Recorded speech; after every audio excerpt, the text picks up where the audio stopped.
Sebelum lanjut ke ceritanya, pastikan kamu telah menekan tombol subscribe dan aktifkan loncengnya agar kamu tidak ketinggalan cerita menarik lainnya dari channel ini.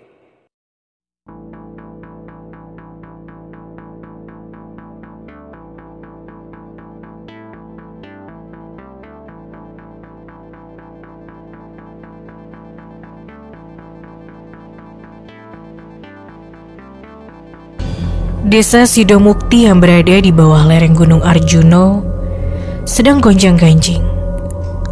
Suasana sangat mencekam pasca kematian beberapa warga desa yang bisa dibilang janggal.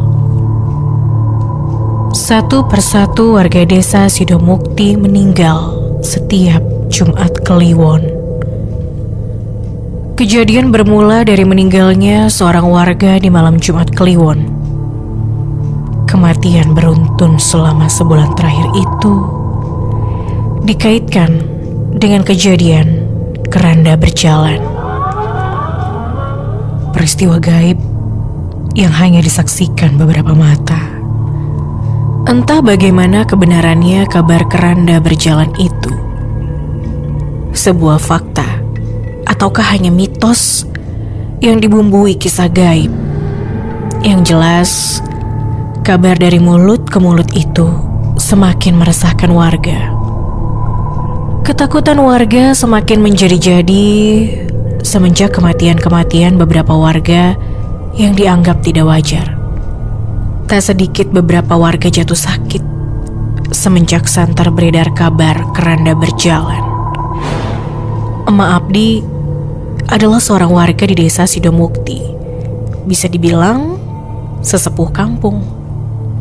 Emak Abdi pernah mendengar dari orang tua dulu, kalau ada keranda bergerak, itu pertanda akan ada yang meninggal. Apalagi jika keranda itu berjalan. Kata Mbah Supardi, orang pintar yang tinggal sendiri di kaki Gunung Arjuno. Kita semua warga Sidomukti harus membuat jenang untuk sesajen. Terus sesajennya dihanyutkan ke Kali Brantas. Tujuannya buat nolak bala. Begitu kata emak Abdi. Abdi mengernyitkan dahi. Dia merasa aneh dengan perkataan emaknya yang tak bisa dibuktikan secara ilmiah. Keranda berjalan dan orang mati. Apa hubungannya? Aneh. Bisa saja karena memang sudah waktunya mati. Apa yang salah dengan orang mati? Setiap hari ada orang mati.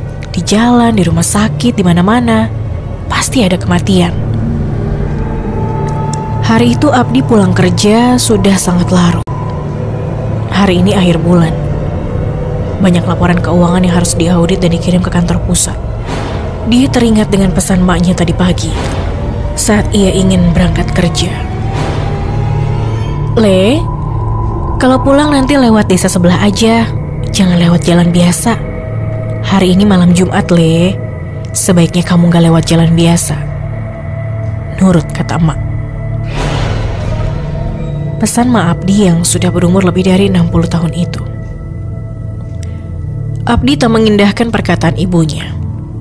Ia sudah ada di jalan dengan motor kebanggaannya. Hawa dingin menyusup di sela-sela jaketnya. Jam di tangan kanannya sudah menunjukkan angka 12. Ada sedikit rasa was-was hampir di hatinya.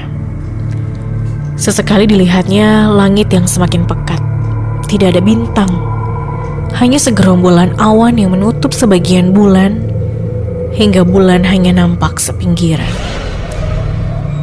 Pemandangan di sekitar sudah berganti menjadi dengan pohon-pohon Kamboja yang rindang. Suara angin menggoyang-goyangkan pepohonan dengan bunga-bunga putih itu. Abdi menelan ludah saat mendengar suara jangkrik berderik. Kuburan. Ia melewati jalan di sekitar komplek pemakaman. Jarum jam di tangannya menunjuk pada angka 12. Sudah malam. Abdi hanya seorang diri dengan motor Yamaha NMAX yang baru dilunasi cicilan terakhir di bulan lalu.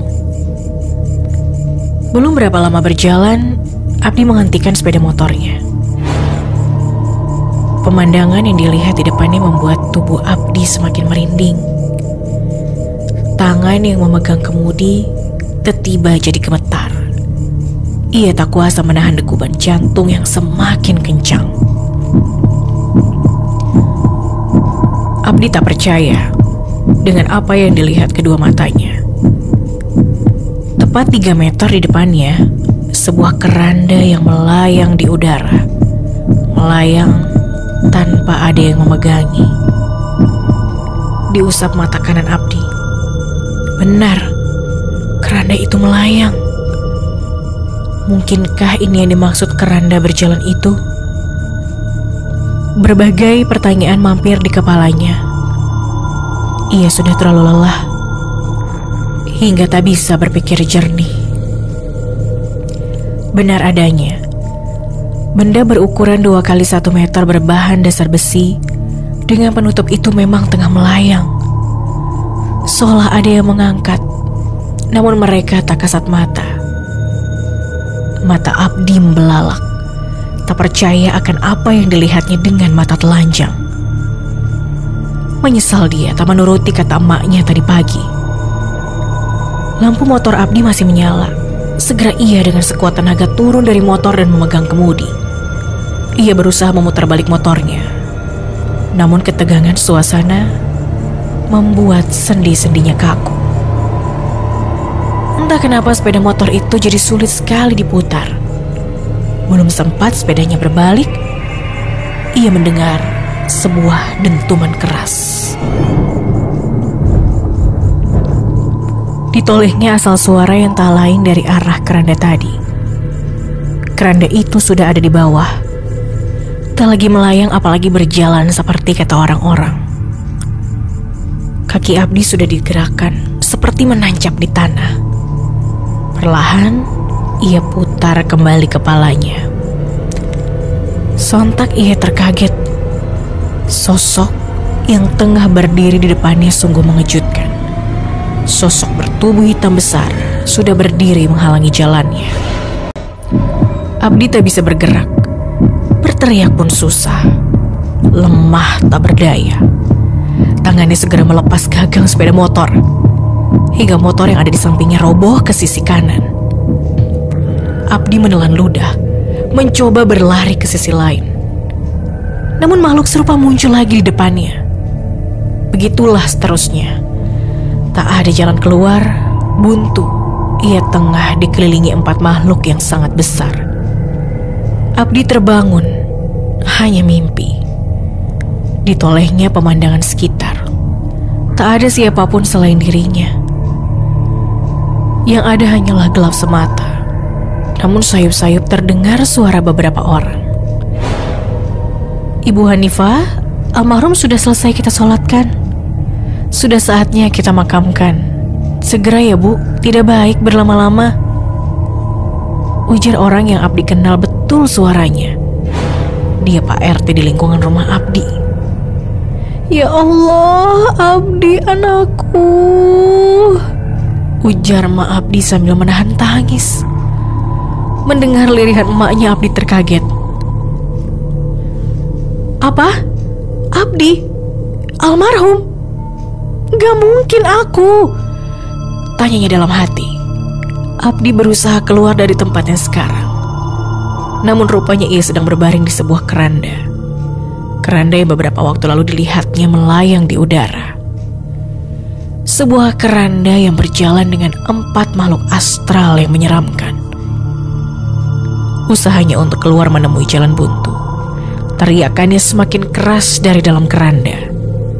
Tapi tak seorang pun di luar mendengarnya. Kini, dia hanya bisa menyaksikan dirinya terkurung dalam keranda sendiri tanpa